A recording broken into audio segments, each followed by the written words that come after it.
Welcome, everyone. I'd like to call the meeting to order. On our agenda tonight, we have the proposed budget by the city manager and staff. After that presentation, we'll go round robin, beginning on the left, and allow everyone on the committee to either comment, ask a question, or pass their time. Following that, we'll start a queue. Ken's volunteered to help me for the duration of the budget process with the queue. So without further ado, we'll start with city staff. Manager. Well, thank you very much, and it's great to be back. I know over the last many months, the Budget Committee has gotten together to talk about a variety of things, and we're very happy to present the budget to you this year. And the first thing I can say is that the city's budget is stable. The strategy we have employed the last 8 years has worked. The improved economy and many years of hard work and difficult choices have led us to a place of stability. We have exercised fiscal discipline and made the tough choices to avoid using one-time revenues for ongoing expenditures. We have right-sized our suite of services to fit the needs of the community and the available resources. With a stable budget, we are again in a position to consider some lasting investments with one-time resources. We are making progress on key projects to revitalize our downtown and usher in economic prosperity in the new global economy, and look toward the future with continued optimism and perseverance. But there is work still to do. Last year, we anticipated needing to make structural adjustments this year to close a projected budget gap in the general fund. And the FY18 budget includes a strategy to achieve this by taking steps to right-size our spending with revenues, while also making strategic investments that reflect Council's priorities.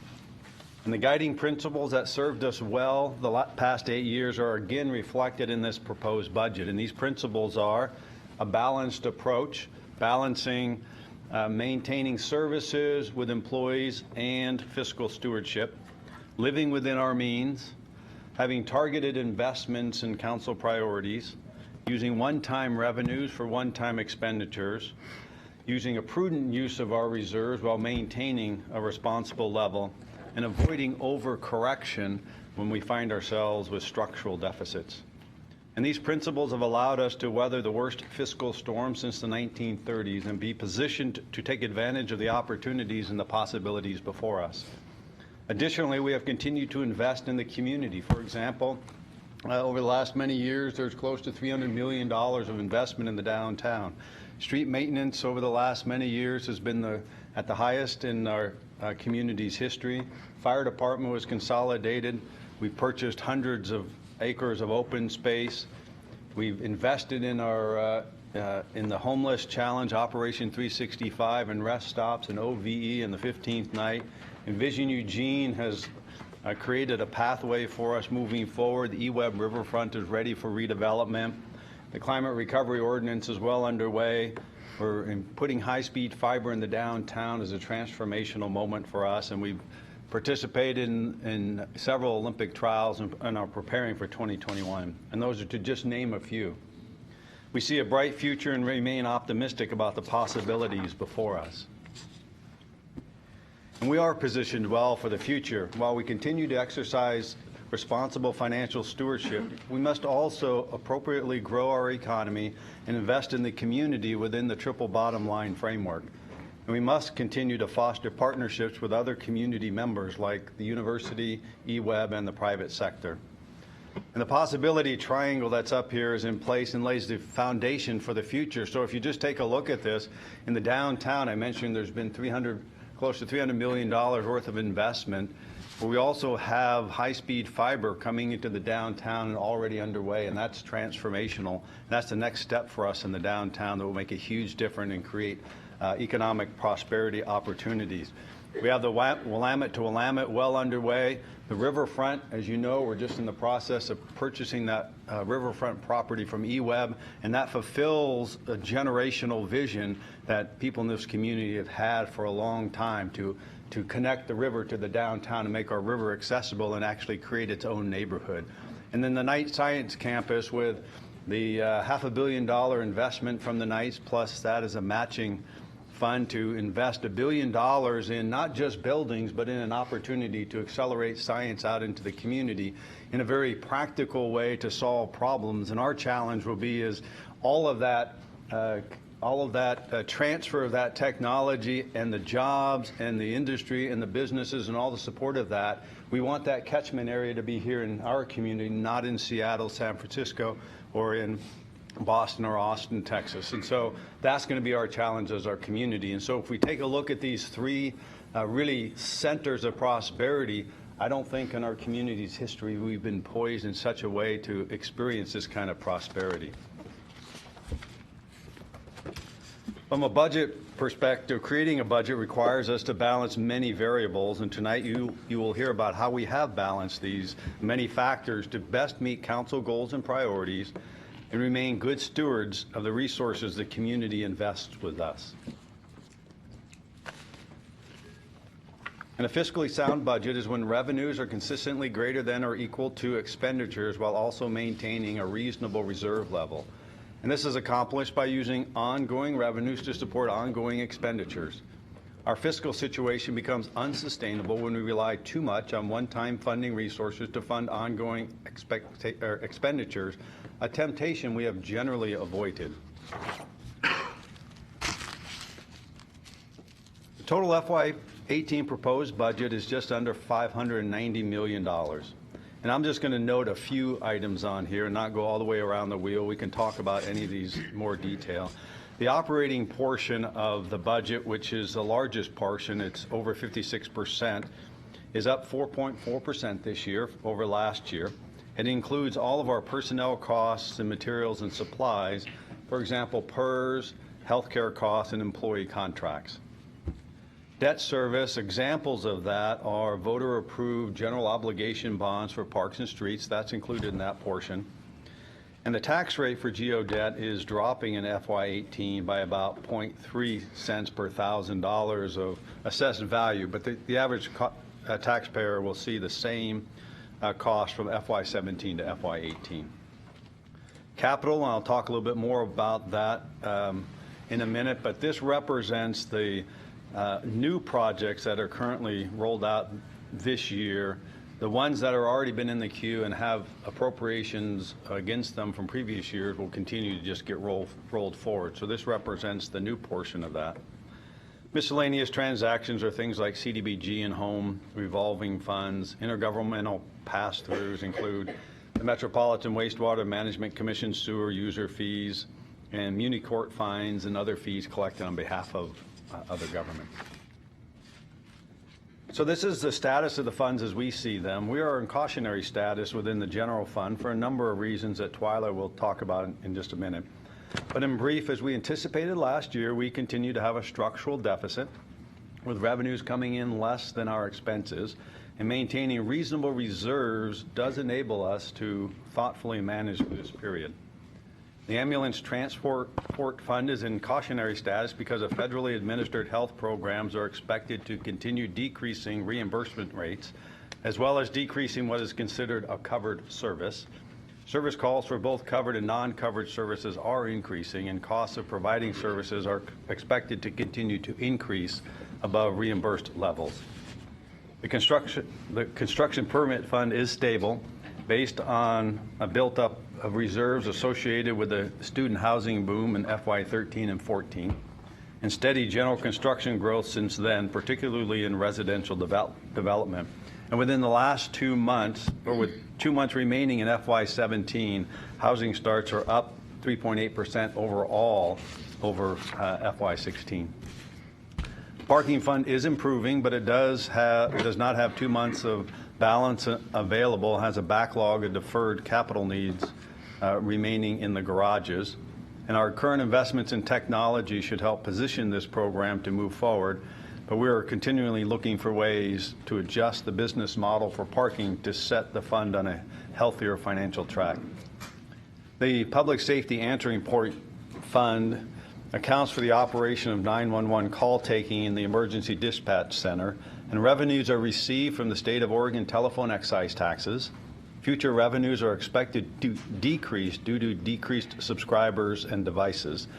And at the same time, expenditure growth is outpacing revenues, and changing technology will require new equipment and additional technical staff. And the fund is operating at a deficit in FY18, and the fund is challenged because there are state statutory limitations on the revenues, including a flat amount charged per line. But this is a statewide issue and not just unique to Eugene. The FY18 proposed budget includes $44 million in new appropriations for various capital projects, an increase of 6.3% from FY17. The FY18 proposed capital budget is based on the first year of the FY18 to 23 capital improvement program that was reviewed by the Budget Committee in February and approved by the City Council in March of 2017. And just a couple of examples of large projects. There's $5.8 million for the Ferry Street Bridge and Viaduct repair. There's a little over $3 million for airport access control upgrades, $3 million for the 13th Avenue two-way protected bikeway. There's $2.1 million for River Road at Irving Road safety improvements, $1 million for Priority 1 neighborhood parks, another $1 million for the West Irwin pump station replacement, and then nearly $1 million for stormwater rehab activities. Those are just examples of some of the larger projects that are underway. And then I'll turn it over to Twyla. Great, thank you. Okay. So good evening. I'm Twyla Miller. I'm the Acting Budget and Analysis Manager for the city. And over the last year, we've received a lot of information and feedback through the Budget Committee survey, the Budget Committee workshop and meetings, and from various people. And we've been working to incorporate some of those ideas into our process and our document this year. We have had a more robust process this year with a workshop, additional meetings, and presentations and information that you requested. We have also made some changes to our budget document this year, including the city focus section. So that's the section of the document that includes those one-pagers, updates on important plans, policies, and initiatives of the City Council. We've given you more information on PERS, an additional narrative and explanation for the department view of the budget, which includes more information on funding, FTE, and expenditures.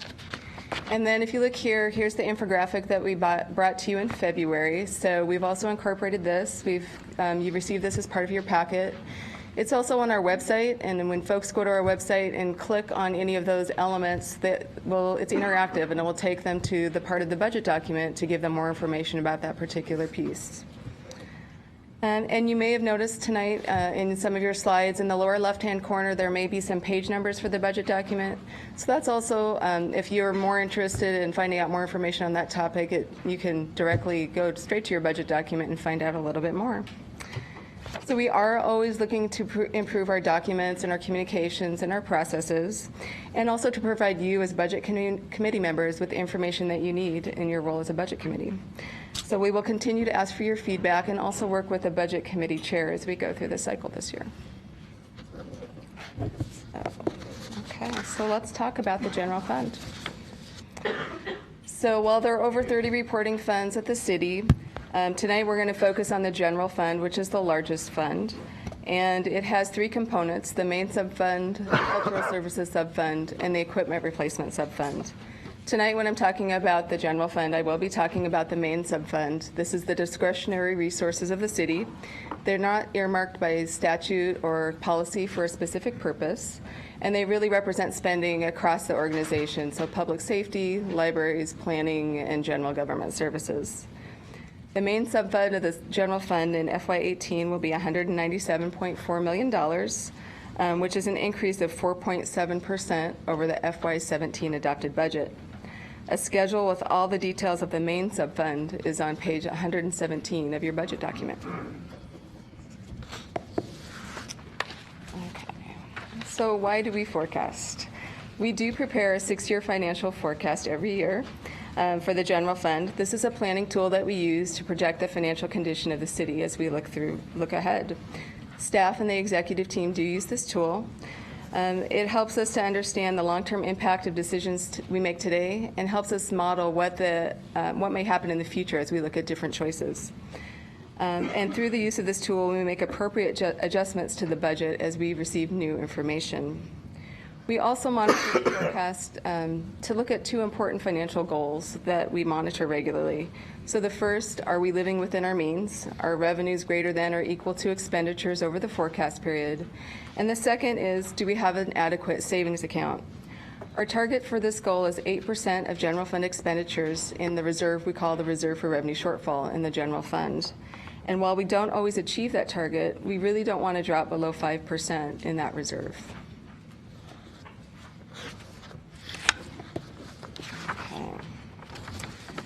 So the forecast does help us make a projection about how much the city will spend and receive over the next 6 years based upon what we know today. Of course, as we look to the out years of the forecast, the greater the uncertainty there is. And like I always say, the one thing we know to be constant is that things will change as we move to the future. And we do update the forecast each fall and as we start the budget cycle, and then again in the spring when the city manager presents his budget. But we are always monitoring all of the forecast variables as we look throughout the year. And while there are many, many, many variables that impact the forecast, we do pay particular attention to the major drivers such as property tax revenues and inflation. So your budget document does contain a lot of information about the forecast in attachment A of the budget message, and you can find that on page 5 of your budget document. So let's talk a little bit about all of the moving pieces here. There are many variables that affect the forecast, and if you look on page 8, there's more detail on the major categories, more than is shown here. But tonight we're going to talk a bit about the major changes we're monitoring. So the green items are those that are positive or trending upward.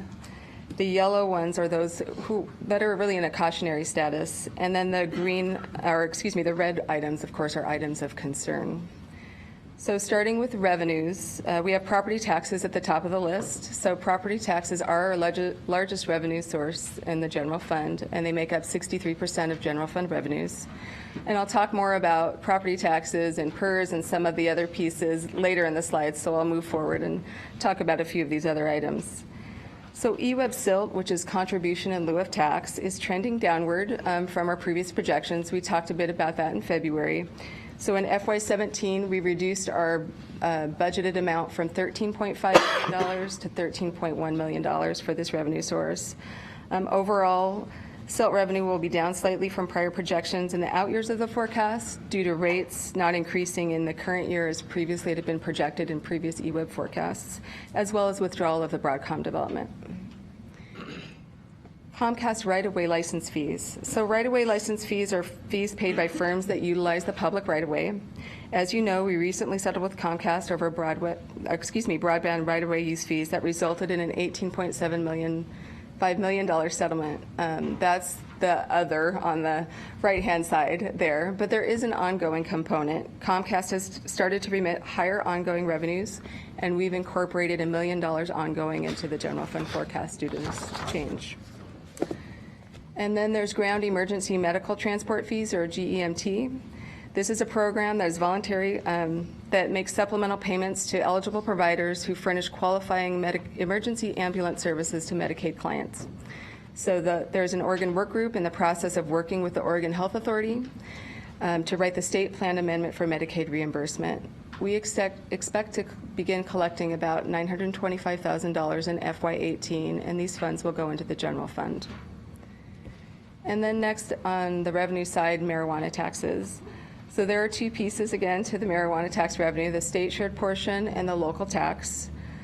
We have not yet received any revenue from either source yet. So we don't have any actual experience for what we might expect to receive in the future, so we are budgeting conservatively due to that factor. In FY18 for the state share estimate, we have the same forecast as we've brought to you before, $100,000 ongoing annually. We expect to actually receive our first receipt on the state share side in August of this year. And then for the local marijuana tax, we've built $320,000 into our forecast. We should be receiving our first tax receipts on the local share in this June. The Oregon Department of Revenue is collecting that tax on our behalf, and we'll remit our first payment in June.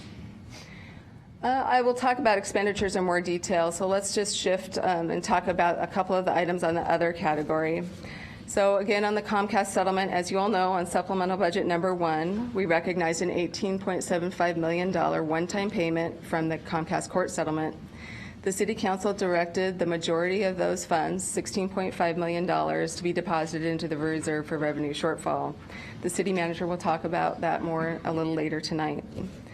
And then there's state legislation. As you all know, the state legislature is currently in session, and there are bills being considered that could have changes and impacts to our finances. The ones that are talked about quite frequently, of course, are the PERS reform bills.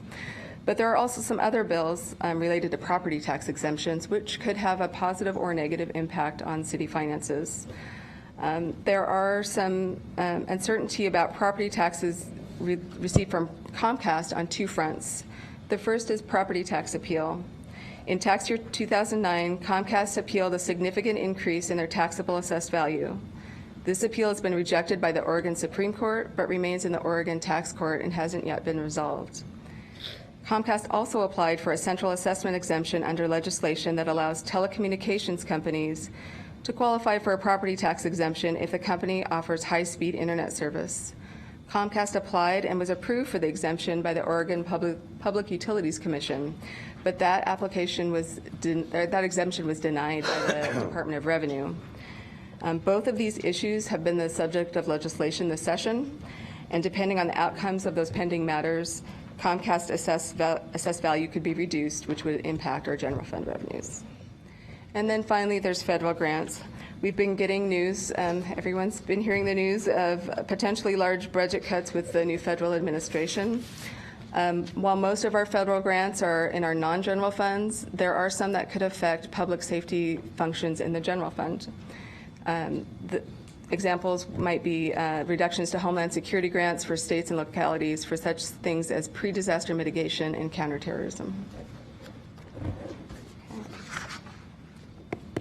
So let's talk a little bit about property taxes. So as I mentioned, property taxes are our largest revenue source in the general fund. The revenue we receive from property taxes is based on the assessed value of the property in the city. These revenues can be uncertain as they're dependent upon what happens with the economy and the dynamics of the property tax system. When we met with you in February, I gave you a brief update on our financial condition at that time and let you know that our property tax revenue was down in our current year. So in fiscal year 17, this year, we have a reduction of $1.5 million in property tax revenue from the levels we had forecast the year previously. That's an ongoing change. And this is primarily due to a significantly higher number of corrections to the tax roll after certification. And those corrections include things like appeals, court rulings, errors, and other adjustments. So the slide here shows the assessed value growth over the past few years. The red dotted line you see there is the AV growth showing the official numbers from the Lane County Assessor's Office at certification of FY16 and FY17 taxes. The 5% growth in FY16 was overstated due to the corrections that I just talked about. So when you exclude those corrections, the AV growth would be the blue line that you see there, 4.1% in FY16, 3.7% in FY17, and 3.8% projected for FY18. And we've based our FY18 growth rate on trends in building permit activity for taxable projects. So looking forward, we're always modeling and looking at what might happen in the future. This is the range of possible outcomes based on some of our modeling, using optimistic, moderate, and pessimistic growth rates. Our moderate growth projection is the one we've used in the FY18 forecast at 3.8%. We do want to use a realistic projection so that we don't have to cut services if revenues don't come in as we anticipate. And at the same time, we don't want to overcorrect now for something that may or may not happen in the future. So this slide shows the potential range of outcomes across the forecast period. Our current projection is represented by the blue line, so that's that 3.8%. We've held that 3.8% growth rate flat through across the forecast. And you can see that all the projections are fairly close when you look to the left in the first couple years of the forecast, but that range of uncertainty grows as you look out through time. So overall, this moderate growth projection is $2 million lower in FY18 than we were forecasting last year. And and that amount grows to about $4 million lower by FY22. We will always continue to monitor property tax receipts, and we'll adjust each year as we prepare our forecasts because we try to be as accurate as possible when we're forecasting revenues. We have also adjusted forecast assumptions this year for delinquent property tax payments, and we've adjusted those downward by about $200,000 a year. And this is based on actual receipts and recent trends that we've seen in the last year or two.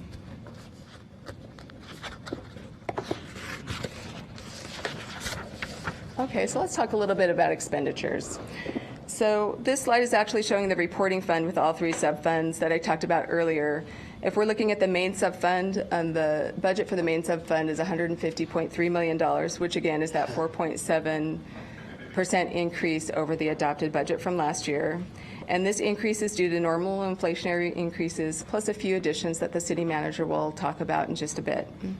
And again, we're very service-driven, so these are our categories here. Personnel is 76% of our budget, with materials and services at 24%. We thought we'd bring this slide to you on healthcare. Healthcare has been a lot in the media, a lot. There's been a lot of conversations about employee healthcare. And the city's medical, dental, and vision plans are self-insured, so costs reflect actual claims costs at the end of the fiscal year. Overall medical inflation, increasing prescription drug costs, an aging workforce, and a large enrollment of retired employees remain key factors in continuing to drive healthcare plan costs upward. So this slide shows the difference between claim costs for active employees versus retirees and COBRA participants. The state mandates that pre-Medicare retirees must be allowed to continue on employer plans and can't be rated separately. Retiree costs are consistently higher than active employee costs over the past several years, as you can see in the graph. So the green dotted line at the top represents retirees, and they pay 100% of the cost of healthcare at the group rate that includes both retirees and active employees. In FY16, the difference between retiree cost and the amount they paid for insurance was $2 million, and the city is responsible for covering this additional cost. You can also see in this graph that active employee costs have remained much more stable than retiree costs since fiscal year 12. In FY16, active employees contributed 7.9% of the premium cost.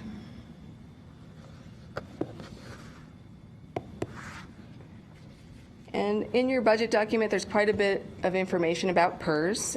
Forecast assumption around PERS are contained on page 8 and 9 of your budget message.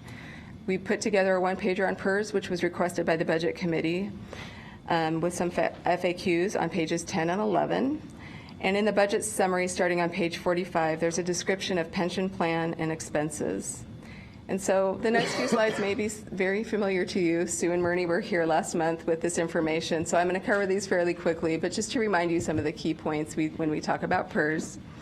So if you look to the left-hand side of the chart, about 3/4 of the assets in PERS have come from investment income, with 21% from the employer and 5.5% from member contributions. So income is heavily dependent on how the market is reacting. And then second, when you look to the right, the unfunded liability was $21.8 billion at the end of 2015. You can see here that 70% of the PERS liability is for participants who are no longer contributing to the system.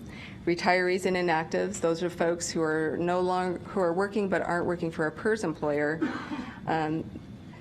So that means the rest of the cost of the liability is loaded onto the salaries of the other 30% of participants who are still working. So it makes the cost of their benefits seem very high. So looking to the future, the PERS actuary is projecting that system-wide employer rates will continue to increase about 4 percentage points per biennium through the 2021-23 biennium. Altogether, this is about 15 percentage points above current rates, which means that we can expect rates to nearly double over this time period.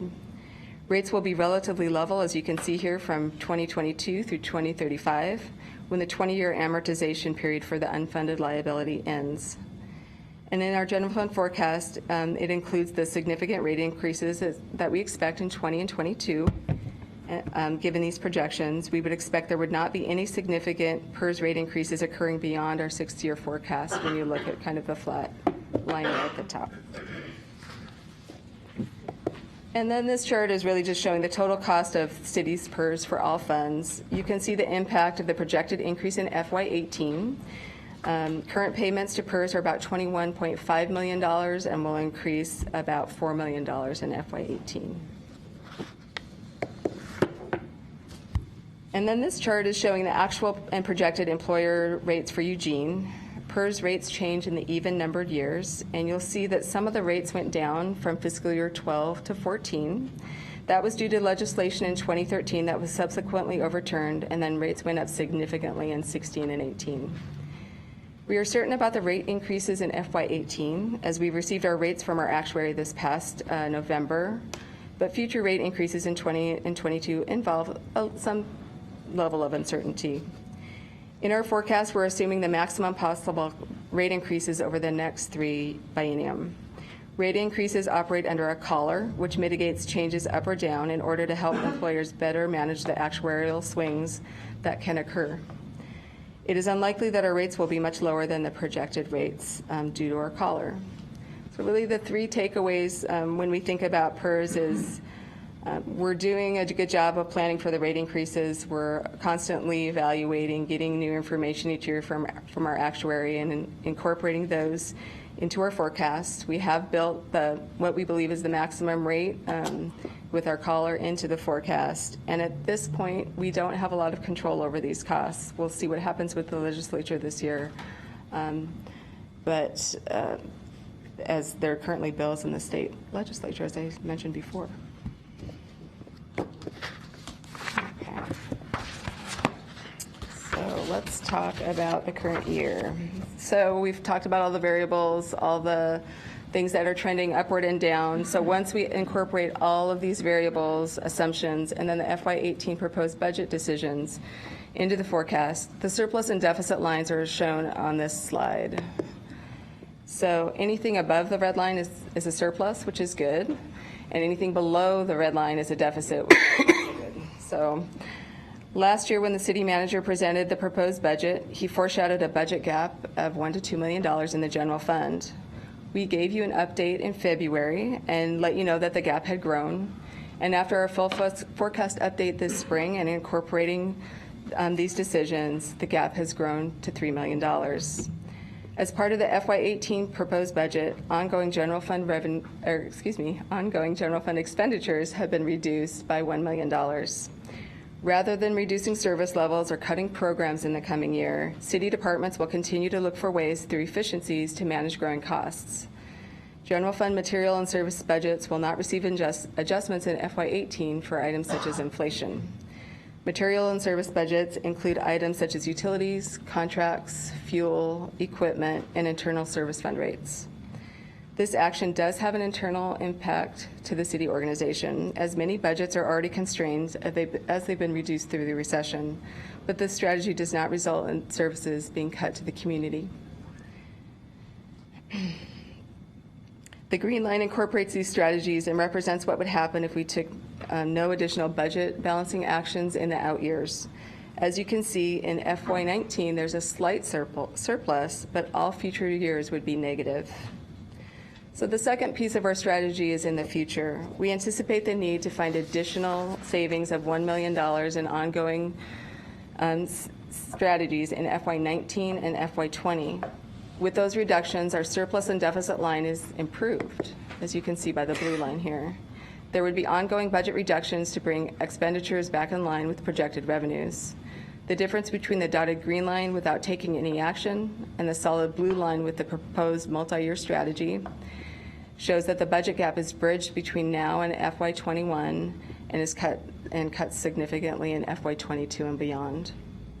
This strategy is possible because of our savings account to weather future uncertainties. As we've said before, we don't want to overcorrect now for things that may or may not happen.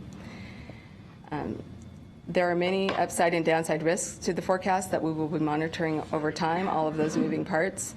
And fortunately, because of our reserve balances, we are in a position to wait and see how all of these things unfold instead of having to take more drastic action now.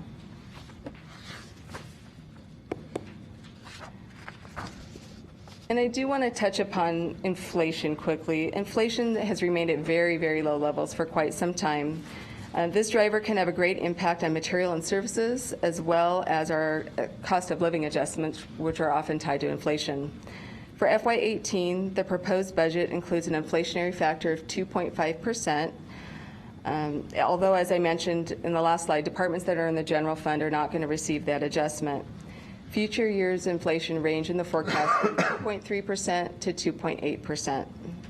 So the potential downside risk to the general fund, it exists if inflation rates rise. So this chart shows the change in the annual deficit if inflation increases just 0.5% over the rates we have in the forecast.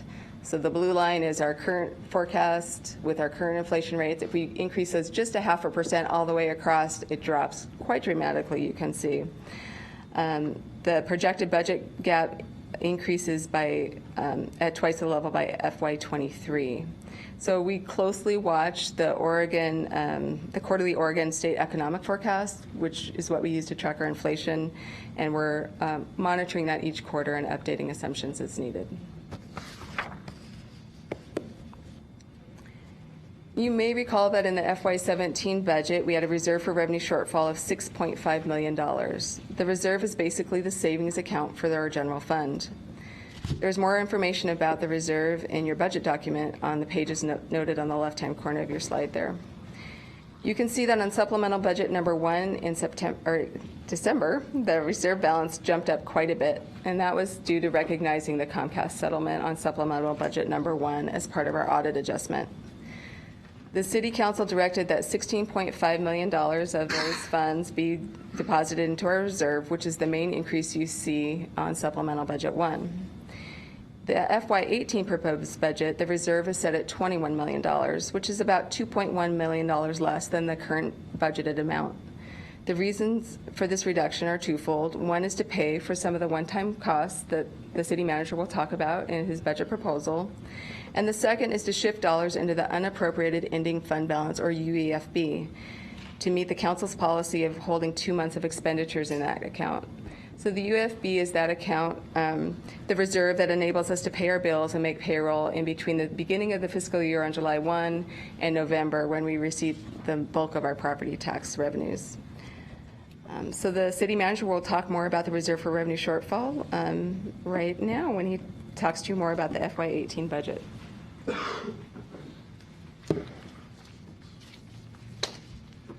So I wanted to just talk briefly about what's in the budget. Twyla's outlined the overall revenues and expenditure picture, and just to remind us all that the strategy for the budget this year is $1 million in structural changes, a reduction, maintain our reserves at 5% or greater through the forecast period, and to continue to invest in the community on things that the council has said is important to them. And again, as we take a look at the proposed budget, it's about living within our means. We're just targeting budget reductions that Twyla talked about. I'm going to talk a little bit more about the reserves.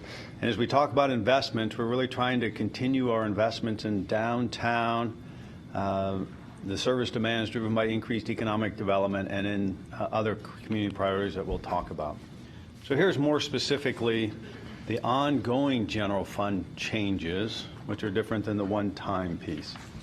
And so what you'll notice here is there's 3 ongoing funding proposals in the budget that are not backed by revenue other than general fund dollars. And so the assistant city manager position is a cost savings measure in FY14. The assistant city manager position was combined with the planning and development executive director, and both positions are now full-time, and so the FY18 budget fully funds both of them, and so it essentially adds an FTE to both of them. The proposed budget expands the police auditor community engagement specialist position to 0.8 FTE, and this position will provide community engagement and outreach services with a focus on assisting community members whose primary language is Spanish. The budget also funds urban renewal district staff to manage the downtown high-speed fiber network, parks blocks, and open space improvements, improve space for a farmers market, and the redevelopment of the former Lane Community College Downtown Center. That's essentially the projects that the council approved in FY16 for our urban renewal district. That's revenue backed by urban renewal dollars. And then City Council directed that revenues from the new local marijuana tax be spent in 3 areas.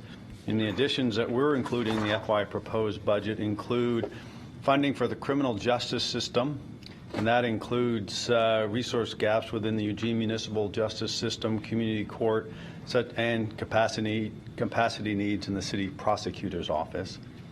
There's also additional dollars for parks security and safety, and then there is an administration fee that we need to pay in order to have that collected for us. There are some one-time costs or one-time expenditures that we're proposing in the budget. And so the downtown and urban parks improvements, it really provides one-time funding for continued cross-departmental efforts to help ensure downtown and urban parks are safe and welcoming to all. So you might remember in December, during Supplemental Budget 1, you appropriated $500,000 for the programming that you're seeing in the downtown this summer and into the fall. And so that's safety, security, parks ambassadors, it's power washing, programming, some minor infrastructure changes. So this $500,000 is intended to continue that program into next year in the same kinds of services based on what we learned this year. There's $250,000 provides funding for the police department to implement body-worn cameras.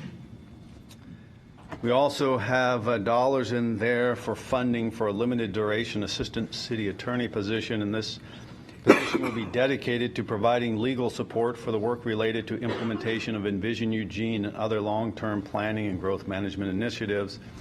And then on the Veterans Affairs Clinic, as part of that agreement, you might remember with that VA project, the city agreed to waive the system development charges, the SDCs, and committed to use property taxes generated by the development to backfill the SDC funds for 10 years.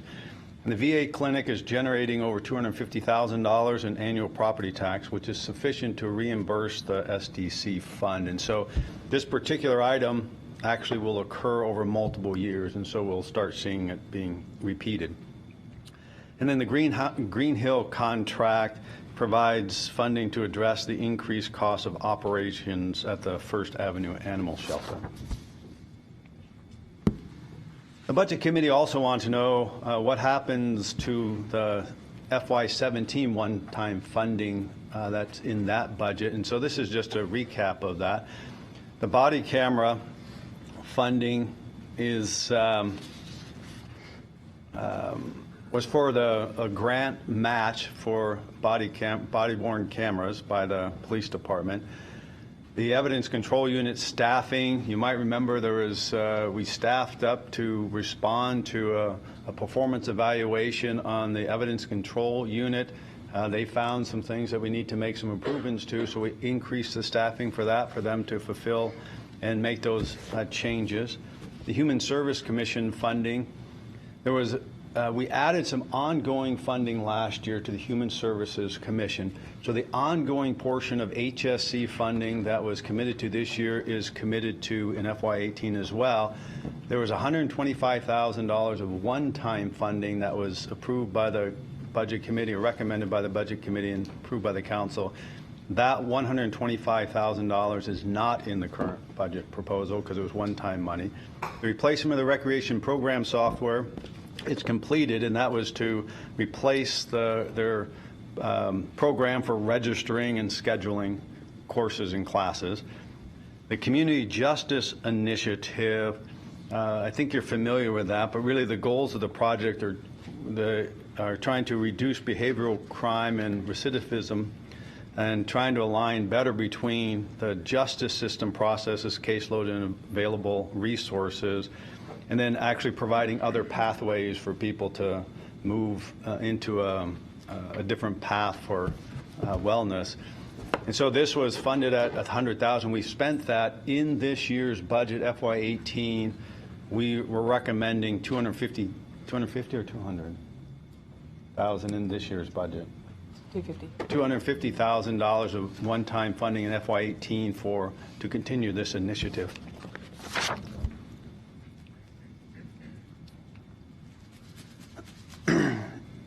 These are non-general fund changes to the budget, and I'll just highlight a couple of those as we take a look at those.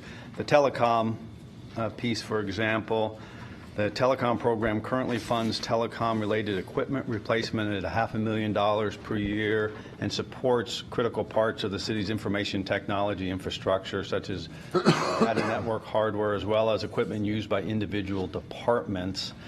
We project over the next 6 fiscal years there's going to be an increasing amount of funds that will be needed for telecom equipment replacement. It comes out of the telecom fund. It's not a general fund item. In the construction and rental housing fund, as Twyla mentioned earlier, construction is up and support staff is needed to support this increase in activity.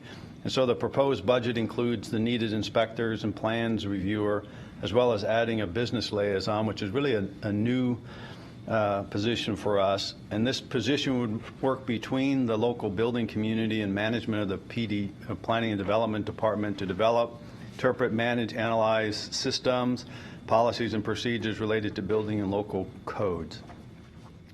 And then in the municipal airport, the funding would allow the airport to provide an annual air show in conjunction with other airport events that promote the airport and services available and aviation in general.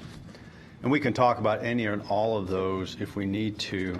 The ambulance transport fund, the basic life support system, this adds an additional unit which will be operated using existing staff and equipment. So that adds some capacity to our ambulance services. Emergency management analysts, this funding provides an additional half an FTE, and this partial FTE will be added to an existing half-time position to lead the city's natural hazards mitigation and continuity of operations plans and processes and other emergency management program assignments. I'd like to talk just briefly about the Comcast settlement funds. As Twyla mentioned, there were $16.5 million was deposited into the reserve for revenue shortfall in December of last year. And so all of that still remains in the reserve for revenue shortfall. What I'm suggesting is that we keep $9.5 million of that in our reserves to ensure that throughout the forecast period we can remain above 5% in those reserves or in our savings account. That's a key part to our 3-year strategy of being able to live within our means and continue to thoughtfully manage our structural deficits. So Twyla mentioned this, and just as a recap, this particular strategy, as she mentioned, by not only making those reductions in FY18 and plan for 19 and 20, having that additional $9.5 million in our reserves allows that blue line to occur. Now, we do know in the out years in FY22 and 23, it does become more challenging as PERS rates, as Twyla mentioned, particularly click up. But this gives us time to be thoughtful in addressing those. The other piece, and I want to clarify what this is. This is what I suggested in my budget message was to potentially use the remaining $7 million and put it towards City Hall. And the reason why that is, that's a priority project, or it's a project that's been approved by the majority of the council to move forward with. It is not currently this $7 million is not in the budget. It sits still in the reserve, and it does not suggest that the City Hall budget should be increased by $7 million. What I specifically said in the budget message was that this $7 million, if it were to be put in the City Hall fund, it could offset the need to borrow a like amount of money for the City Hall project. So what the council might remember during the conversations of City Hall last year when budgets were presented, a portion of those budgets included borrowing money. And the money that was borrowed, the payback would be over 20 years by taking $400,000 or $500,000 a year out of other capital facilities projects to pay that back. This suggestion is not to increase the total City Hall budget. All it does is say rather than borrow $7 million if we were to choose to move forward on City Hall, it says, let's just pay cash for it and save the money overall. That's what this is there. Again, it's still in the reserve for revenue shortfall. It is not currently in the budget. And then the council wanted the budget committee to have a conversation about the use of this $16.5 million. And so on May 3rd, specifically as part of this budget committee, there'll be a planned conversation on that. I just want to talk a little bit about the Urban Renewal Agency budget. And this just gives you a quick recap of both the riverfront and the downtown urban renewal districts. The downtown funds reflect moving forward on that 2016 plan amendment. The riverfront district includes their loan program of $2.1 million, as well as funding for the fiber network portion within the riverfront district. The urban renewal projects, you're familiar with these. These are the 4 projects that the council approved moving forward with. And so in this year's proposed budget, there's $300,000 for continuing the design phase of the Parks Blocks project, including work with the Project for Public Spaces. There's $2.1 million that have been remaining in the FY17 budget, which will not be spent for the downtown high-speed fiber network, which will be rolled over into FY18.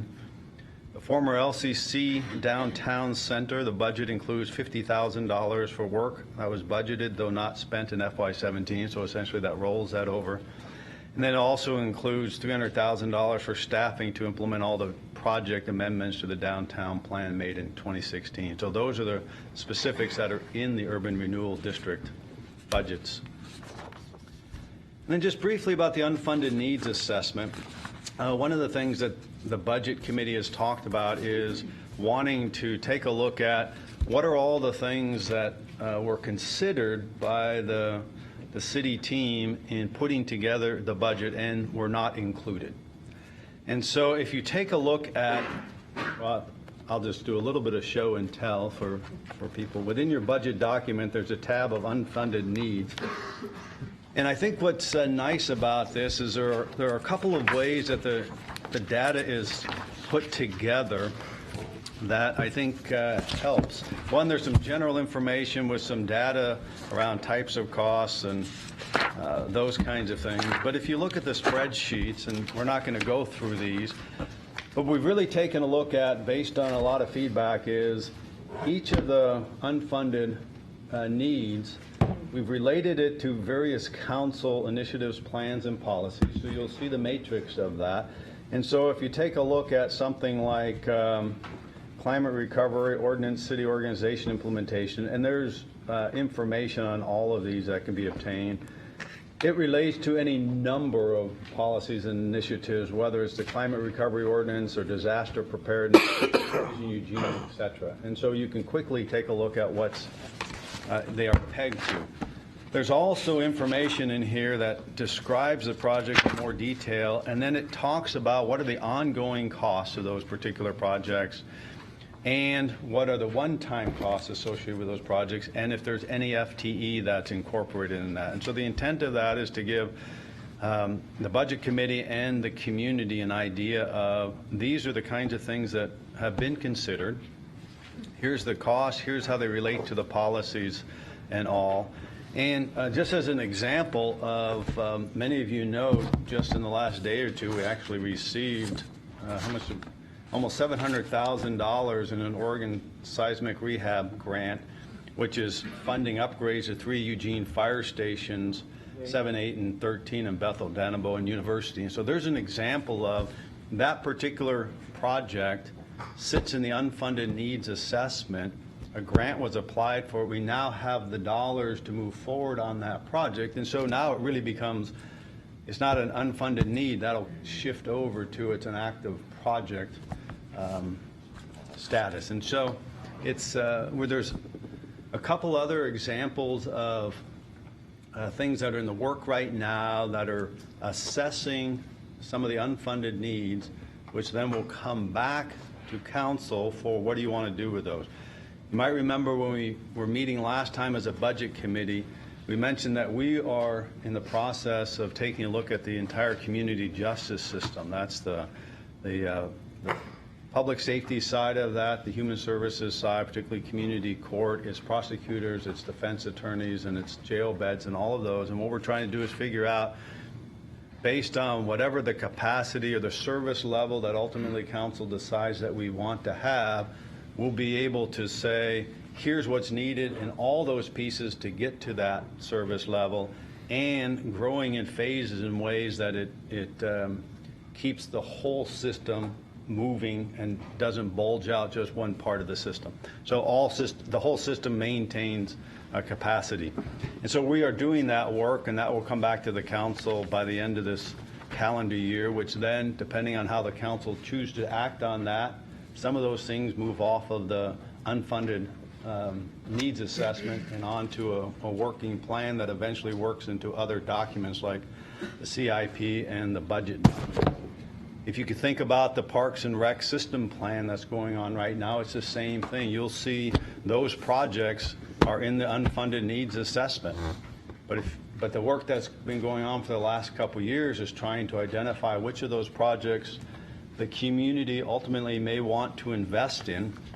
If they choose to do that, that moves from the unfunded now into active projects. So that's just a couple of examples of how the unfunded needs assessment works.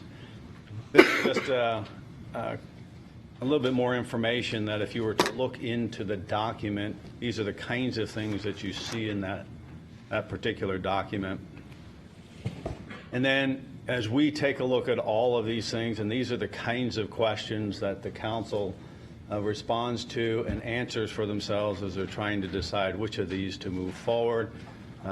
Everything about, is there a deadline, sense of urgency, one-time resources, have they become available? Is the community demanding action? Those are the kinds of things that the council takes a look at. And I won't spend much time on that. And so just finally, as you consider the FY18 budget, I again want to stress that the principles that have worked for us for the past 8 years are a part of the FY18 budget. And I encourage us to continue to use those principles, living within our means, a balanced approach, significant budget committee and community involvement, targeted and specific or strategic spending increases and budget cuts, prudent use of reserves, continued investment in our community and our employees, and utilizing one-time revenues for one-time expenses. And the proposed budget represents thousands of hours of teamwork by smart, diligent, careful people who care about Eugene and its day-to-day quality of life. We listen to the community, the council, the budget committee, and many other voices, and our finance team and 1,400 employees bring their best work to the table, balancing community services, employees, and fiscal responsibilities. We are proud of our work, and we look forward to your deliberations. Thank you. Back to you. Thank you. We now come to that time in the meeting where we're going to go around the room for the committee members to ask questions, make a comment, or pass. Keep in mind that the timers will start in 3 minutes and the buzzer will sound at the end of your 3 minutes. After we all go around the room, we'll begin the queue, and Ken will help me with the names. If you want to enter the queue early, feel free to raise your hand and he'll acknowledge you, and we'll put you in the order there. At 7:15, we will stop and we'll do some housekeeping with our city attorney and just some review of the public meetings rules so that we all remain compliant. Okay, Councilor Semple. Thank you for that presentation. I found it very helpful. We need another ambulance, and I don't think it's a question. We have 3 advanced life support ambulances, so does Springfield. We have 3 times as many people, so really we should have 6 more. The firefighters are asking for 1 more, and I think we absolutely have to have it. And if it's a one-time thing, well, I'd rather save my life than have a new city hall, so I hope that we could fit that in there. I totally expected the Rest Stop program to not be re-upped since we haven't spent the money. Another thing I find very distressing. But in light of our talk about shelters and rest stops this morning, I would encourage us to reconsider putting money directly towards our homeless problems. I'm sure that air show is a lot of fun, but the airplanes are coming and going anyway, and I think $100,000 towards rest stops might be a better use of our money. I thought there were 3 things that the marijuana tax was going to go for, and one of them wasn't administration, but I can't remember what the third one is. It's a little irking to see such a big part of it go towards criminal justice. And then I'm a little confused about the one-time expenditures on page 14. I think they said they were one-time expenditures, so why would they be coming out of the general fund when we actually have some one-time money this year? I think there's one more thing. And then the next page, the Comcast, some of those things sound like they're continuing things, like keeping the money in the RRSF. So again, I'm confused as to one-time money, one-time things. They look like they're a little mixed up to me. I think that's all I have right now, but I can't believe we don't have more ambulances. And I know there's another one, but it's not advanced life support. And I just can't imagine that the citizens are okay with that. And again, 80% of my canvassing, the first thing was homeless. And I think we really have to keep that in mind. So thank you very much for this hard work. Thank you for the presentation. It was great. So on page 14, slide FY18, ongoing general fund changes, does the downtown urban renewal staffing, does that include a downtown manager? No. Okay. The downtown manager, I would, Is there someone going to do that job? Or in our last presentation, they said that that's what they wanted, and trying to remember the source of that. Yeah, it's part of the one-time dollars. Part the of 500,000? Yeah. Part of the one-time General limited fund. duration would be like a limited, So somebody would, maybe from inside would do it, or has it just not been thought out to that degree yet? We haven't been, oh, go ahead. I was just going to say, the team is still evaluating that. If there was a natural person internally that could do it, that's a possibility, but it hasn't been determined. Okay, great, thank you. Great presentation. Once again, the effort is to try to make clear all the different moving parts. And as I've said in previous meetings, the budget's like a giant game of Jenga. And as you pull pieces out, you have to be very careful so the whole structure doesn't collapse. And now we're trying to pull pieces out of one Jenga and actually put it into another one. So we've added even more complexity. I think 2 thoughts for me. The first one is, we're having to be very careful about whatever shifts or changes we make. You're trying to create a budget that covers all the bases and provides the fuel to keep all these many different parts moving, some of them mandated and some of them under our control. And then whatever shift you make in one part can domino and ripple and have effects in others. And so that's why it's important for the budget to be approached very carefully and thoughtfully and deliberately. And I think that's what we're trying to do, that wow, I have this thing I really want to have, let's see if we can figure that out, but not in a way that adversely affects other things, creates unintended consequence. And that links into the second part, which we talk about a lot, but I don't think always soaks in, which is whatever decisions we make this year have a domino and ripple effect in future years. So you can't approach the budget as just this self-contained 12-month period. Let's do what we can to get through this year, and then we'll worry about next year.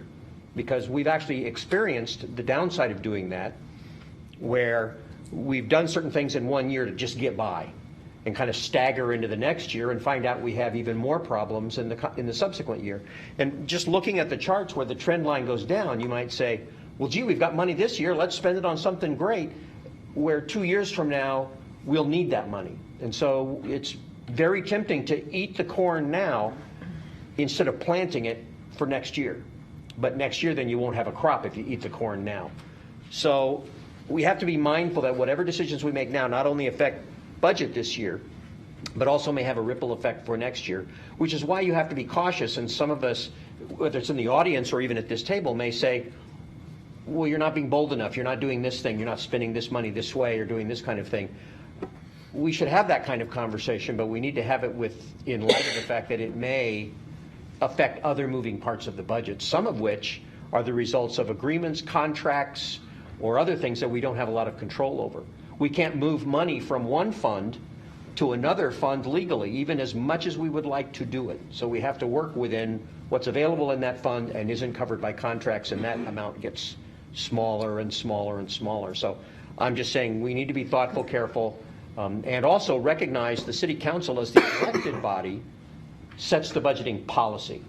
And then we as a budget committee have to figure out how to execute those policies that the city council create. We don't create new policies, we have to execute the policies the council created. Oh, you're not going to speak? Okay. Thank you. I wonder how much, I don't suppose you have the figure, but how much more money we would have if it were not for all the tax exemptions that we've approved. I'd like to see that figure sometime. I approve of putting the money into the City Hall fund. That makes total sense, I think, rather than paying for borrowed money. I want to know who is the urban renewal staff, and are they permanent, or are they permanent employees? Are they new employees because we renewed urban renewal? We'll probably have to get back to you on that. It could be any combination. So they're not permanent in the sense that they're forever, because the urban renewal district lasts as long as there's projects in there and the funding is going on with the project. So when the projects end, unless the council re-ups it, there's no dollars left, and so there's no money to pay for an employee. So they're FTE equivalents, and so that can be any combination of contract, existing, new, and limited duration employees. We can get back to you on that. You had a figure, you had the amount of money there. I wonder, would they be current employees? Some would be current employees, but you might remember when we were talking about really eWeb, this has been months ago, part of the negotiation around the price was a recognition that we would have to have an employee to help manage that project, as an example. And so that actually got put into the cost of reduced the cost of the property. And so yes, they can be current employees, they can be some other form. We're just identifying the number of FTE, the total hours that are needed is what the FTE really represents. But it takes additional money. It takes additional money to fund them, yes. Because we're having. Yes. Yeah. And in Vision Eugene, you had legal fees. Do we need more legal staff in addition to the legal staff that we already have? Yeah, so the legal staff that's currently working on the Envision Eugene legal issues aren't they already still currently limited duration? Well, you can answer this, Colin, you're better. The last year, the council added some money for, it was a limited duration position. This money would basically continue that limited duration position. The hope is that the council adopts its part of Envision Eugene, ideally, I think in June or July, but that isn't the whole process. After the council acts, the county still has to act, and then we'll have to go to the state and have that. So this money is to pay for that limited duration position so we can get through the process of the county acting, the state acting, and then possible appeals. So it is a limited duration position that we have. It's an extra person or someone who's on staff now? It's somebody who's on staff now, but as a limited duration position. So the person was initially hired as a limited duration position. Last year, or I can't remember exactly when she came on board, but she came on board as a limited duration position. This just continues the limited duration for another 12 months. So when that money runs out, there will be one less, unless we have a need for another person and the council authorizes it, the city attorney's office will have one less person than it currently has. And that would be the person who would go rather than someone else. The person in the limited duration, yes. Okay. The 100,000 for the air show, does that come out of funds that could not be used for anything else? It's airport dollars, so it has to stay supporting the airport and on the airport. So yes, it can't be used for anything other than airport-related Thank you. activities. Great presentation, very clear, very understandable. Gives me hope that I understand the budget at least for an hour. And thanks to the city manager for ongoing continued exceptional financial management practices in the city and keeping the city in good financial shape. I know other jurisdictions are not even close to as good financial shape as we have been over the years, so thank you for that. I appreciate that you, and I like that we changed the pie charts to Mentos charts. That's much cooler. I very much agree with the one-time monies for one-time expenditures. So we don't borrow. That keeps us in that good financial shape. I think that's a great rule that we've been following for a long time, and I agree with that. And as that relates to the new city hall, the less we borrow for that, the better off we are. The budget seems to be the same challenges that we've had over the last couple of years, so nothing seems to change on that. I like the strategy of $1 million of cuts, 5% revenue reserves over the period of the forecast, and investing in those few things that are our community priorities. And then I really like the unfunded needs assessment, and I really much appreciated the detail that went into doing that. I think that's a very helpful document about seeing the things that are either coming up or things that we're not doing because we don't have enough revenue. Right. Thank you. I want to echo the thanks on the clarity of the presentation and the budget document generally. I have a couple of overarching comments, and then I have 4 points, a couple of which I hope we get to tonight, but not all of which I'll do right now. I really appreciate you being clear about the principles of financial management, and I think we've heard that loud and clear. I mean, we'll see how much we throw caution to the wind, but I predict we won't. You've sort of framed things right for us. I have a comment on the Comcast settlement money that I hope we get to at some point, because as much as I believe that you believe the mantra of one-time money for one-time purposes, in fact, we did use quite a bit of that money. I mean, a couple of $1 million for not one-time things back in December. So I think we should. It's not as clear as you laid out, unless I've misunderstood the supplemental budget. But we can come to that later if we have time. I have 4 major points. One, I'll have a whole series of detailed comments or a number of line items in the budget if people went through it in detail that changed by large percentages. But I'll send those by email to staff, and maybe we talk about them in a subsequent meeting. I want to second what Councilor Semple said about ambulance funding. I know a few of us will have that concern, but I'd also like us to have a chance, probably not tonight, but to examine that in detail, specifically from the standpoint of right-sizing our ambulance fleet. Many of you may have noticed in the unfunded needs assessment that we have both basic life support and advanced life support options, and we may not, I feel the fire department or fire and EMS have done an amazing job with a pilot project there, so I hope we'll come back to that and discuss it in detail.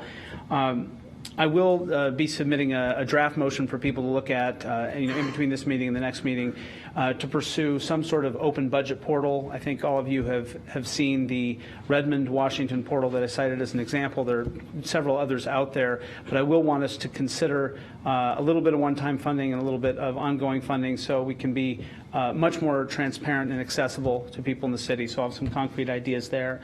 And then I'd be remiss if I didn't acknowledge the amazing work on the unfunded needs assessment. let me call out the things that I love, first of all, and I really appreciate from the city manager the connection of the longer-term vision, connecting expenditures to outcomes and level of service. I think that's fantastic. I also appreciate the part of the unfunded needs assessment, Appendix A, related initiatives, plans, and policies, and hope other people will look at that, where it looks at all of the potential items, the couple of hundred items in the unfunded needs assessment, and looks at them through the lens of multiple policy objectives that have been laid out by the city. So I hope we have a chance to look closely at those at some point. Again, thank you for putting this together. It's a really good document. A couple of my questions have already been addressed, but I still have a few. So on page 9, you talk about the marijuana sales tax revenue projection, and it seems awfully conservative. If you just look at 2016 sales per capita statewide, we're still projecting well below that figure as a city. So I'd love to understand a little bit more about what your approach was to that. And then on page 25, and in that section that follows, I think you did a really good job of clearly outlining the areas of focus for the city and giving some insight into specific efforts being made in each of those areas. But when I look at page 56, regarding the budget summary by department, I really like how it outlines where we're putting our money by department. And I wonder if it's possible to apply that same methodology to the areas of focus so that we can see some estimate of the aggregate spend across departments within each area of focus. I think that it would be really interesting to see as a community how much we're spending in areas like homelessness across all departments. And then page 49, regarding health insurance, I think congratulations on focusing on improving and maintaining city employee health as one driver of improved healthcare costs. Beyond that, what other initiatives do you have in place to review those expenses and drive those down over time? For instance, a change in coverage levels, a review of administration expenses, et cetera. And then page 50, regarding the capital outlay, is that budget amount of 11.5 million the amount of depreciation for this year and prior year spending, or is that truly cash out in this year alone? I see a nodding head back there, so it seems like cash out this year. So that being said, is it possible to see a slightly more detailed breakdown of that expense by category? I know it's broken out by department throughout the various budgets, but just interested in seeing how much of that is for computer equipment or various types of categories. And then last, on page 80 and then various other pages, you talk about FTE additions.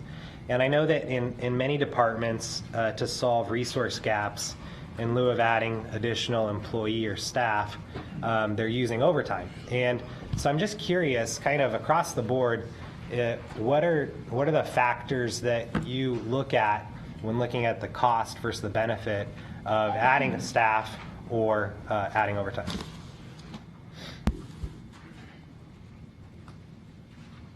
Okay.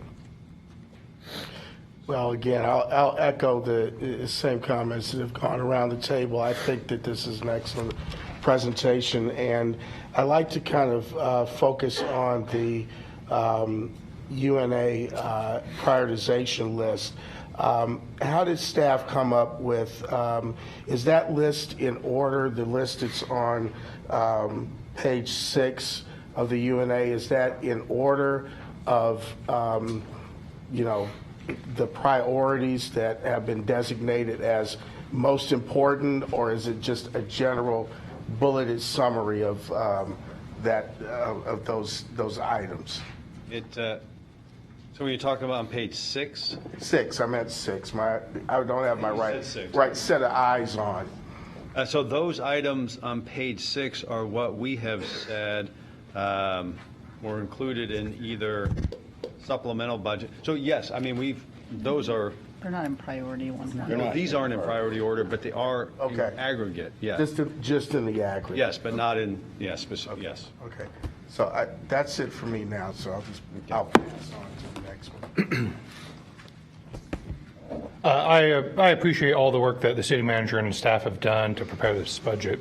I recognize that there were numerous challenging decisions which were necessary to have been made when deciding which of the innumerable needs and requests for funds were ultimately balanced with the limited resources available. However, I have a fundamental problem with what has been a trend for a long time, and that is despite all the positive statements and politically necessary attention, this budget perpetuates a funding pattern which I can best describe as being donut-shaped. Great new ideas, socially conscious initiatives, and attempts to make improvements in every possible area of the city are advanced while neglecting the most essential and core services. I appreciate seeing that the need for Eugene Fire to have 2 additional ALS medic units has at least been made it onto the list in the unfunded needs assessment, but I'm concerned that that is as far as it will go if we do not acknowledge how dire the situation has become and make a concerted effort to resolve the problem. There have been no net increase in FTEs within Eugene Fire for over 30 years. 20 years ago, there were 4 ALS ambulances, and we now only have 3, with an ambulance call volume more than double what it was then. I'm not being melodramatic because we are truly talking about the lives of the citizens of Eugene being at risk. This is not a doom and gloom prediction of what might become. I'm talking about where we're at right now. Right now, there's a good chance if you call 911, you could be put on hold, or the ambulance that serves your area is not available, and the ambulance would need to come from Springfield or Veneta, and the crew that is helping you has not slept in the past 24 hours. That is the situation we are currently in right now. Just this past Sunday, the first arriving fire engine crew in South Eugene had to wait an additional 26 minutes for the transport ambulance to arrive from Springfield on a confirmed heart attack. 30% of the calls that Springfield ambulances run are run into Eugene. The addition of 2 ALS medic units would still only just meet the minimum recommended system capacity for our current population, with no consideration for future growth or additional needs of events such as the Olympic trials or the World Championships in 2021. I don't have a problem with any of the individuals in the positions which we have chosen to fill. Eugene has numerous very talented people working very hard in every department, and I don't dispute the value of the work which they have been tasked to perform. But ultimately, what we choose to fund reflects our priorities. When we provide funding for an assistant to the city manager, an employment department executive director, and a sustainability analyst, with multiple IT people and multiple additional people in planning, but then turn around and tell the citizens that we cannot afford to fund the resource that can actually save their lives, year after year, for the past 30 years, we are making a very profound statement about the priorities of Eugene. When the time comes to make motions, I'll be proposing to address the need that's included in the UNA and fund 8 FTEs and 1 additional ALS this year, with a second ALS unit funded next year. So first I'd like to say good job. I love especially the UNA, if you will. I remember hearing about that not too long ago, and it looks like it's manifest pretty well. I just have a couple of questions about that. One, under Appendix A for the list, when it mentions title of request, I'm curious if that request is a one-pager or if there's a standardized form for what those look like, if some of the members of the committee are interested in finding out what those things are for any cash reserves or anything that is extra going forward. And then my second question is sort of in regards to the ongoing, well, not in particular the general fund changes, but some of the changes that I've seen on the general fund that pertain to, we'll say, the things around public safety. So not public safety as an item, but that kind of item. And I'm curious if there's been any examination around repurposing some of those fundings for public safety into events and planning, which has been something that I've heard significant about in cities that have repurposed those funds and actually seen a higher return of safety as a addition to, and the streets were filled with people and things were happening. So those were my 2 burning questions. In Douglas County, they closed libraries. In Lane County, we had to close a bunch of jail beds a few years ago, and in lots of places, widely fluctuating budgets create havoc. Not in Eugene, though. I appreciate very much that over the last many years, Mr. Manager, that you and your staff have managed this process, that it hasn't been volatile here, despite some pretty volatile times, nationally and otherwise. And that's not an easy thing to do. So I'm really proud of the job that our staff and that our manager have done to keep Eugene relatively calm during difficult times. Good work. First question, of the 8 sub-funds you listed, what percentage make contributions to the general fund last year, every year, more or less? Of which? Of the 8 sub-funds, what percentage of them make contributions to the general fund, have surplus, as it were, and make contributions to general fund? Sure, what sub-funds you were, which The portion? 8 that you made the presentation about at the very beginning, there's parking, there's ambulance. Oh, the status of the funds? Yeah. So, I'm sorry, repeat your question now that I know what you're talking about. Percentage of those 8 listed at the beginning during the presentation make contributions to the general fund each year from what would, I guess, be called a surplus of that special fund. None of that. Are you thinking, the parking fund used to make a to the general Parking fund has not made a general fund contribution. Not in the last couple of years. But what they do make, they make a CSA. what does it stand CSA, for? right. They also make a contribution for downtown public safety. Oh, true. So the CSA, we just need to get the terms right. Right. So a CSA stands for Central Services Allocation. Central Services Allocation. And so central service costs are things like for finance, staff, or general costs for across the city. And so all the funds pay their fair share of those costs. And so if you're a non-general fund, you do pay for your fair share of finance staff, personnel staff, some of those city manager's office, council. So each department. That we would otherwise consider general fund expenditures. Yeah, but so they all pay that. allocating those So dollars. they all pay that. The parking fund, as Sue said hoarsely, is that you might remember as part of the Urban Renewal District back in 2010, the parking fund pays $800,000 plus or minus a year to support the downtown police officers. And that was a part of that used to go to the parking garage, and remember that? Yes, that's what I'm driving at a specific So that- right here, so I'm looking at what. So the parking fund does contribute that $800,000 to support the downtown. So it still has the capacity to pay for administrative services above and beyond its own costs and those that you just mentioned. It pays for its own administrative costs. It pays for the CSA, their apportioned allocation, and then they pay for the police officers.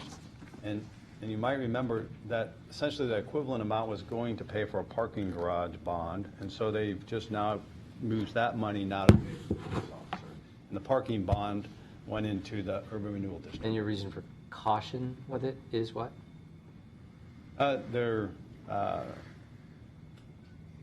So they don't have 2 months of reserves, and they have significant unfunded capital needs. Thank you very much. The very first budget committee meeting we had this year, I mentioned that I would have 3 motions this year, and I'm really happy that I may not have to make one of them because it sounds like everybody else wants to make it too, so awesome. I agree completely, as I have since the first meeting, that we need 2 more ALS ambulances in our community. It's high time. And from what I'm hearing, it sounds like we may have the support to do that. And so that makes me happy. When I think most people can get the basic math of it, that if there's 160,000 people in Eugene and there's, I don't know the number, 75, 80,000 people in Springfield, and each of us have 3 ambulances, it doesn't compute for most people. I think most people get that one real easy. But again, wait times and other things. First responders and priority services ought to be just that. So I'm happy that one will certainly come. I will have at least two others. One will be, as I mentioned earlier today, that I think we need more planning staff for the sake of ensuring a smooth transition from that which the council decides for Envision Eugene. There will be a number of citizens who want to participate and want to involve themselves in their neighborhoods in refinement plans. And I think we also talked today about how to energize and get more of our community involved in things. And this is one of those times, and I think we need to be prepared for that. So they'll probably, one other at least was around downtown public safety, but I may pause while the community policing, the community solution stuff matures. I'm not sure, but I know I will have at least one other. So thank you very much for hard work. Let's see, I also want to say thank you for a clear presentation and the material you provided. Everything was clear and easy to follow, and I also appreciate the financial management part of the manager and the staff. My focus, as it has been for some time, is back on HSC, so I guess I want to just say briefly about that. I also am expecting to propose a motion, which I would also look to draft up and share with you prior to the time the motions are due, and share in some detail, which I'm still working out. I think I'd remind everyone that a number of years ago we dropped our allocation to HSC down from historical levels. Last year we took a really good step in beginning to restore that back, and we're back at this $810,000 level on the ongoing funds. The historical levels were more in excess of $1 million a year. Again, kind of remind people that that's an area where the county and the city and Springfield allocate general funds, and HSC looks to administer those with local nonprofits. I think it's been some pretty effective programs out there. I think the need is still there. I think the HSC model has been, as I said, pretty effective. I'm thinking of a two-part motion. Would look to see if we could propose that we could increase the ongoing funding, another step back towards some of the historical levels, and also propose some one-time funding. I understand as I say this and put it out there, I'm doing it kind of in a context of, I think last year when we had when we put the motion out there to, we had a two-part motion to increase the ongoing funds plus some one-time funds. We also had a motion that passed where the City Council was going to take some time to review the HSC allocation and review it in the context of overall human services funding by the city. I know that's yet to occur, and I'm hoping at some time that it does. And I know that work still needs to be done, but I guess what I'd look to do is at least put this motion out here in this budget cycle and see where it goes. Thanks. I'd echo thank you for all the hard work you've done on the budget, and I also echo that the way this is written, it reads like a story, and I know that it's more complicated than that, and you've incorporated a lot of the feedback that the Budget Committee has provided from the workshops and the subsequent meetings from there, so really do appreciate that. We're running a little behind in time to get things going, so I want to yield the rest of my time. We have two in the queue right now. Councilor Pryor. Thank you. I really am impressed with the level of feedback to the presentation that I heard around the table, and this is the point in the process where you usually start to hear what's bubbling to the surface as trends and interests and what people are going to be wanting to propose. And I think that's great. In fact, a lot of them are interesting to me, and I really look forward to having conversations around them. Knowing how tight the budget is, a practice we used to use in the past, and it's kind of something that still has some value, is when we identify motions we want to make and proposals we want to make for allocating money, you also need to identify the place where it will come from. We don't have a printing press, so we have to take the money from somewhere.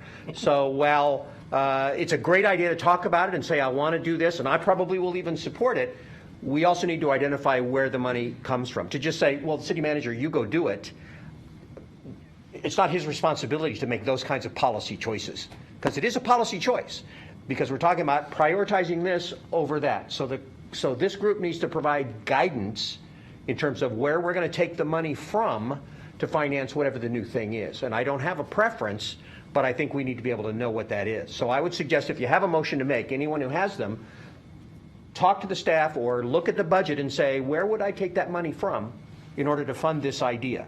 Because that's part of the conversation, and it's a good part of the conversation, because these are all worthwhile things. There is no arguing these are all worthwhile things, and I want to know where the money would come from to pay for them in order to do it. Because if we take money away from something that we can't afford to take money from, or it's illegal to take money from, that's a consideration. And if it's a matter of policy, we take it from this policy priority to fund this policy priority, we have to know what the decision is on that. So that's just guidance. If you've got an idea for a motion you want to make, where's the money going to come from to do that? How will you make that happen? And the staff can help you with it, because you may not know all the ins and outs of all the different funds and all the different areas where money could be taken.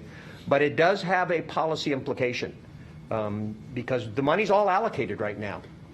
All the money we've got in, we've created a budget proposed to say all that money is now spent. So if you're going to move money around, you got to say where it's going to come from in order to where it's going to go to. And I look forward to that conversation. I think that would be a good one to have, but we need to have that in the context. I think that was probably the main point I want to make. But I look forward to the conversation. I think it is going to be really helpful to discuss how money might be reallocated and what the policy implications of it are. I look forward to that conversation. Thank you. Councilor Clark. Thank you, sir. I have neglected over time to have private conversations about a concern, because I wanted to do it publicly and to have more of a very transparent conversation. So I have a couple of questions about something I'm undereducated about. I've never served on HSC, as some of my colleagues have that are much more well educated about this than I am. And as I sense this is coming up, I want to touch on a subject. When we make an allocation to HSC, it joins with funds from the county and from Springfield and goes towards, those become pass-through funds to local service agencies that accomplish the policy ends that we hope to see as a multi-jurisdictional effort. Do I have that right? More or less.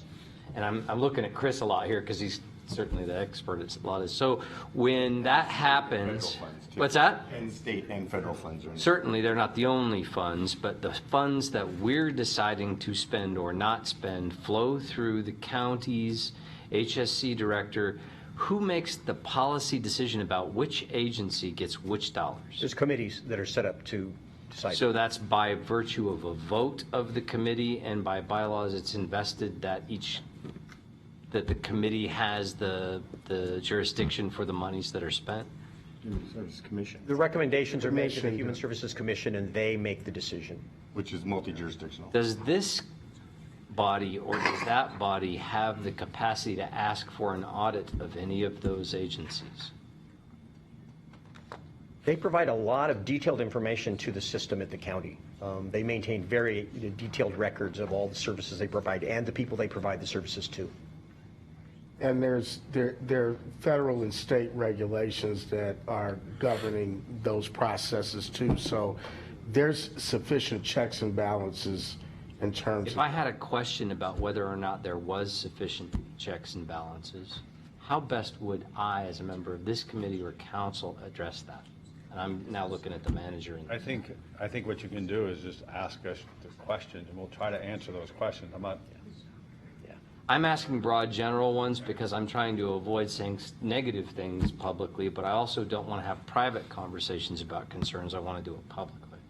So I have concerns about one of our HSC agencies that receives public funds, about whether they're managed well, and I want to know how I might address that in the most upfront and ethical and appropriate way.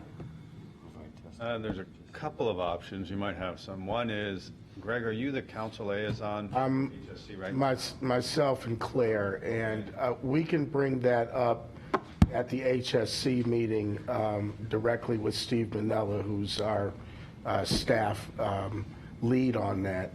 I think that that would be the appropriate place for us to do that, and I'm willing to bring that forward. But, you know, again, what was leading up to my next comment was to say that I believe that we do, following up on Ken's question, we do need to have a council work session focused on HSC and what those allocation or those budget allocations are, you know, before this process cycles to an end. I appreciate everyone's indulgence while I ask those questions publicly. It seems like I can follow up with Greg and Claire And I would suggest do so appropriately. Yeah, and I think I would want to also follow up with Steve Mokrahysky. You know, Steve Manila and HSC staff ultimately works for him, so I'd want to make sure I'm following up with him as well. And so, Cool. So I will follow up with you and Greg and Claire. Thank you. Okay, I'm going to cut off the queue for any new questions. I'm going to just continue with who we have. Garrett? So something that I totally forgot to mention had to do with this one pager that was put in here. I love this. I think this is an awesome step towards the whole transparency vein that we've been trying to articulate. Not that you haven't been doing it, but that there are certain ways that maybe few of us are able to see or gather, like, okay, this is the way and it'll work well. So hopefully this does. I just wanted to emphasize that I really appreciate it. It might be cheating a little because it's on legal size paper as far as one pagers go, but I actually think that might. we had it on a big flip chart. Yeah, It's a big page. It might actually really sell how important the document is, though. So I'm weighing that. One thing also that I forgot to do was ask and await the answer of the title request. Are there documents for that, and where would those be found? Under Appendix A in the UNA. So this replaced the MYFP, which was more in the vein of the CIP, which had those document pages. So while staff did prepare information to submit to executives, this is, if there's something specific, like a specific piece, we could certainly provide more information to you, but we don't have the formal documents like we used to have, which was a one-pager that supported each item. Okay. So I noticed that it wasn't all just like packed in there. So Right. So it's a different document. Okay. Thank you. And that's it. We'll move to Josh, and then we'll conclude with Councilor Evans afterwards. A couple of quick ones, and then I'll see what time we have left. I noticed that number 94 in the unfunded needs assessment was $100,000 for growth monitoring or implementation of Pillar 7 from Envision Eugene. I have to admit, I'm slightly incredulous that that's not included. That I think we've all agreed over the long deliberations on Envision Eugene that that's actually an essential part of making this work. Am I missing other funding that will support implementation of Pillar 7 elsewhere? We did that in supplemental budget one. Yeah, I think we should follow up on that. Yeah, we'll follow up on that. Okay. I think it may be. Okay, fine. Okay, thank you. Appendix A of the unfunded needs assessment, the crosswalk between different policy priorities and all the different items. That is an awesome start. I saw many cells that I felt were not checked but should be. How best would you like us to provide that feedback if we have it? What I think what would be helpful is if, just check those boxes and give those to us. Okay, that's exciting. Okay. That's fun. Here. We can take a look at Here, it. I have, okay. All right. Oh, my God. I know, it's a lot, yeah. Also, and this is following up on what Garrett said, one of the advantages of the MYFP was that it had those one-page descriptions of each one of the projects. One of the few ways in which I feel that the UNA is a step backward is that it is missing that detail in a way that makes it much more opaque. The one-paragraph descriptions in Appendix B, I think, don't cut it, but they don't cut it in two specific ways that I'd like us to consider, and I hope we can. You guys tell us. I mean, staff, tell us how best you want to get this feedback. But first of all, the descriptions are just very slim in Appendix B. So there's just not a lot of detail where I know some exist. Some of the one-page descriptions in the MYFP were pretty short, but some of them were good sized. So that's one point, just verbal description. The second is that there was much more clarity about one-time and ongoing funding. And here, one time is one cell and ongoing is one cell, whereas in the MYFP, we could see multiple years off into the future. And so we had a lot more granularity about when you all were anticipating that things might happen, but also just the profile of those expenditures. While we're fixing that, the other thing I'd love to fix is some of the MYFP items and UNA items would result actually in some net financial benefit to the city, like energy efficiency upgrades in buildings. That wasn't represented. So while we're making a wish list of what the UNA will become, I'll add that one as well. The multi-year financial plan was already mentioned. You should remember that. Okay, so anyway, yeah, sorry. So yes, so the UNA is replacing the MYFP. I understand that. A multi-year financial plan. So last point about the ambulance services. I appreciate the general support. I hear the push for advanced life support ambulances. But what I took away from what I've heard from Fire and EMS is that it is more than that. It's about the composition of ALS, advanced life support, and BLS, basic life support, ambulances and staff. And so I'm hoping staff can come back to us with some details about those trade-offs. I do see the $250,000 in the changes to this year's budget for basic life support, but that isn't a full ambulance worth of FTE. So if you could just frame those trade-offs for us a little more between now and the next meeting, that would be extremely helpful. And I would just ask, please don't limit it exclusively to advanced life support. Include the other one as well. Right, what we'll provide is an overview of the ambulance conversation, and depending, we'll work with Scott, maybe the chief comes in and talks about that. That'd be great. Councilor Evans. Thank you. You know, I appreciate Ken's advocacy on behalf of HSC as the current chair of HSC. We all know that we have critical human services needs in this community, but that's throughout the community. And one of the things that I've noted over my 4+ years being on the city council is the tendency for, the ask to be made of the city of Eugene to make up the slack for some of our partners who, and I cannot speak to what their budget priorities are or what their situations or what the shape of their budgets are, but that the fact of the matter is that everybody has not been pulling their weight. And I'm just going to put it out there and I'm going to say it. When we get in a pinch around human services funding, the ask is always to come right back around to Eugene because we are generous and we are big-hearted, and somehow we do find one-time funds and other funds to kind of close some of those gaps that are there in human services funding. But I will put this on people's minds. I think that, and I will put out a work session poll for us to have a work session, preferably before we come to the end of this budget cycle, to have this conversation and an overview of what our role is with regard to HSC funding at the city of Eugene. I'm not suggesting that we reduce our funding levels any more than we already have, but before we start moving back in the other direction of putting more money back into to HSC funding, I think that we really need to have some honest conversations with some of our partners who have not, put in what I consider their appropriate fair share as costs have increased to that system over time. And so, I don't think it's fair to our citizens and our community that the lion's share of that burden be placed on our backs.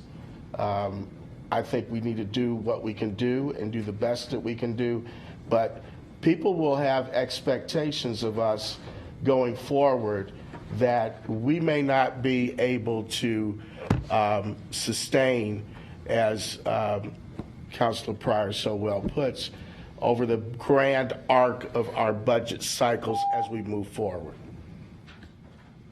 Thank you.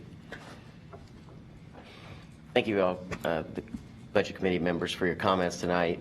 We'll work with staff to make sure you get the information you need, and also work to craft the agenda so that we have more time to deliberate on those issues as we get to the end. So I want to turn it over to our city attorney to talk about some housekeeping and rules that we need to abide by. Thanks, Scott. So what I was asked to do is just either give you a refresher if you already knew it, or tell you, if you didn't know, some basics about public meetings law, in particular how you should not be using email so that you don't actually unintentionally violate public meetings law. There was a court decision, you might have heard of it, several years ago involving Lane County, Rob Handy, where a couple county commissioners had a sequence of conversations which turned out to be more than a quorum, or at least a quorum, of the Lane County Budget Committee. And a court decided that violated the public meetings law. In response to that, we have been advising that a quorum of, whether it's the City Council, the Budget Committee, the Planning Commission, the rules are the same for everybody, is that you not engage in these serial conversations. And what I mean by that is, Mike could have a conversation with Greg about a motion, and then Mike has a separate conversation with Betty, and then a separate conversation with Chris, and a separate conversation with Emily, and he's now talked to a quorum of the council, or including Mike would be a quorum of the council, and they worked out, not that Mike would ever do this, and they have worked out a motion that then Mike presents at the next meeting, and a lot of the deliberation happened behind the scenes. The court said that's not okay. And it doesn't matter whether that's happening by phone conversations, whether it's happening in person, or whether it's happening by email. Communication is communication. The reason I'm mentioning this now is a number of you have said you have motions that you intend to present or that you want the Budget Committee to consider. My recommendation to you is that you send those motions to finance staff and let finance staff collect them and then send them out to the Budget Committee as a whole. A couple reasons for that. One is that way they're all sent out at the same time, they're accumulated, they're nicely packaged, so all Budget Committee members get them at the same time. The second reason for doing that is it will make it much more difficult for any of you to unintentionally violate the public meetings law by getting a motion from somebody on the Budget Committee and then hitting reply all and saying, oh, I kind of like that, but would you consider this? And then somebody else says, well, yeah, I could consider that, but. And so you wind up having deliberations via email, and that will get the Budget Committee into trouble. If you send the motion just to finance staff, they send it out to everybody, it will be much harder for you to unintentionally have those kinds of violations of the public meetings law. Is it a violation of the public meetings law for you to actually send the motion to the entire Budget Committee? Absolutely not. So that's why I said my recommendation to you is to do that. My legal advice to you is if you get one of those, do not hit reply all. Do not respond except when you have your next meeting. This is the place where you're supposed to be deliberating those motions. So if you want to send something out to the entire Budget Committee along with finance staff, you certainly have the legal option to do it. But unless there's a really good reason for you wanting to do that, my recommendation is send it to finance staff. And then Scott will have, I don't know which agenda it's going to be on, but there will be time for you to consider all of those motions and have the deliberations here rather than via email or private conversation. Josh, you have a question? Thank you for that clarification, and I take public meetings and records law really seriously, and I really appreciate the reminder to all of us. I do think there is a compelling reason for us to be able to send out motions in advance to the whole group, and maybe we should just develop the habit of putting at the top of our email, don't reply all, remember what the city attorney said.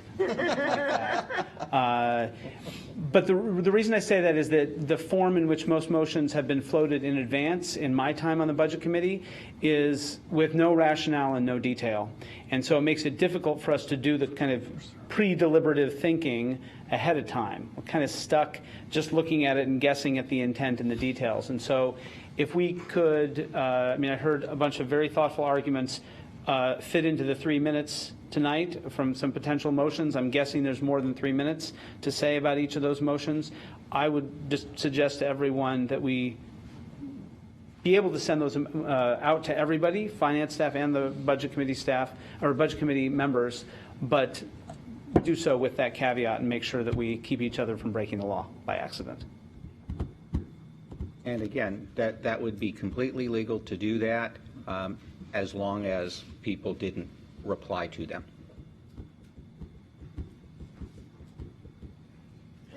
Scott, I was wondering how you were going to deal with, we used to do first come, first serve kind of in the queue for motions, which I always thought was a bad idea. Awesome. Didn't make any sense. How are you planning into handling that? First come, first serve on the motions, is that? That's what we've done before. I don't particularly like that, but, and how are you going to do that in this case when they're all supposed to kind of come in at the same time? Let me give some thought to that, and I'll get back to you by the next meeting. Yeah, putting a bug in your ear. Thank you. Good luck. Careful what you wish for. So I have a quick question pertaining to the earlier part, and also going off of his point, very much appreciate, especially in light of a lot of motion interest so far. When it comes to, you mentioned at the beginning, a quorum, is that the defining feature between a reply all deemed, okay, this is now into illegal territory? Well, what's that number for this committee? How many members do we have at the moment? 14. 8. 8. Well, we have Is it 14. that We have 14 members, right? We have 14, so a quorum is going to be 8 individuals. 8. Okay. So it's one more than half. But my advice is the same. Don't even email 7 or 6, because what might happen is you may email 6 of them. One of them may then forward it on to a couple others, and you have now included, you didn't, but the group has now included more than a quorum. The other reason not to do it, and the court touched on this as part of its rationale, I don't think it's really based in law, it's more based in the policy behind this, is the notion that you're a public body, you should be deliberating in public. If you're having that kind of communication with, one short of a quorum, then the only reason you're doing one short of a quorum is in order to sort of fit within that loophole of, okay, I don't want to violate the strict meaning of the public meetings law, but I still want to deliberate with at least half the budget committee. But would it be a violation? Not in my opinion, but it might if any of the people you have communicated with then forward it on to somebody who's not on that list. Thank you for that clarification. No book clubs. Thanks. Leads us to our next steps. We have a meeting on May 3rd, and we'll be discussing the remaining Comcast revenue. We won't be entertaining the motions for deliberation at that time. We'll begin deliberating on motions on May 10th after we have more time to craft our motions and ask for additional information. So we do have another meeting to gather information before we make those motions and deliberate on those. With that, our meeting is now adjourned. Well done. Yeah.